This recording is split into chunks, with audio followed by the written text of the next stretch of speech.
ഈ പ്രപഞ്ചത്തിൽ ഏറ്റവും ഉചിതമായി എന്തെങ്കിലും ഉണ്ടെങ്കിൽ രാധേ, അതാണ് രാധാകൃഷ്ണന്മാരുടെ കൂടിക്കാഴ്ച.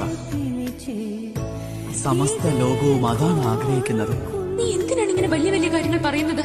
പ്രപഞ്ചം മുഴുവൻ കാത്തിരിക്കുന്നുവെന്ന്. പിന്നെ എന്തുകൊണ്ട് രാധാകൃഷ്ണന്മാരുടെ വിവാഹം നടന്നില്ല? പറയൂ, ഉത്തരം തരൂ. അതിനുള്ള ഉത്തരം നിനക്ക് സമയം പറഞ്ഞു തരും. അതിനായി കാത്തിരിക്കൂ. ഇതെനിക്ക് മനസ്സിലായി. ഇത് 7 ജന്മങ്ങളുടെ ബന്ധനമാണ്. വിവാഹത്തിന്റെ ബന്ധനമല്ല, പ്രണയത്തിന്റെ ബന്ധനമാണ്.